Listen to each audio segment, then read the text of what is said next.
Hello बच्चों, welcome back to my YouTube channel. I hope आप सभी लोग बहुत अच्छे होंगे और आपकी पढ़ाई भी बहुत अच्छे से चल रही होगी।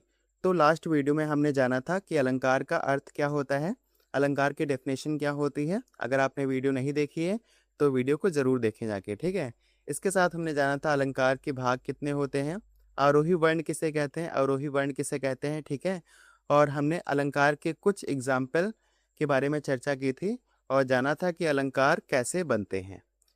तो आज की वीडियो में हम लोग डिस्कस करने वाले हैं कर्ण स्वर के बारे में कि कर्ण स्वर क्या होते हैं और उसके प्रकार कितने होते हैं। तो आइए जानते हैं कर्ण स्वर क्या होते हैं। तो संगीत में किसी स्वर को गाते बजाते समय यदि हम उसके आगे या पीछे के स्वर को आंशिक स्पर्श करते हैं, ठीक है, या तो आगे का स्वर होना चाहिए या तो पीछे का स्वर होना चाहिए, तो उस स्वर को हम स्पर्श स्वर या फिर हम कर्ण स्वर कहते हैं। जैसे एग्जाम्पल में यहाँ पर धा और पा है, ठीक है। इसी के साथ in music a karn swar is a note that is touched very briefly before और after the main note while singing और प्लेइंग, ठीक है, आप लोग समझ गए होंगे। तो यहाँ पर धा और पा को मैंने यहाँ पर लिया हुआ है। तो पा यहाँ पर क्या है, एक मेन नोट है, और धा क्या है, यहाँ पर एक कर्ण स्वर है। यदि धैवत का स्पर्श करते हुए हम पंचम को गाएं, धैवत मतलब धा और पंचम मतलब पा, ठीक है, पंचम को गाएं या बजाएं तो धैवत कर्ण स्वर कहलाएगा, ठीक है।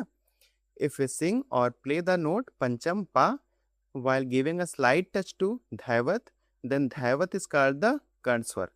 तो आई होप आपको कर्ण स्वर समझ में आ गया होगा कि कर्ण स्वर क्या होता है। अब आइए जानते हैं कि कर्ण स्वर के कितने प्रकार होते हैं। तो बेसिकली कर्ण स्वर के दो प्रकार होते हैं।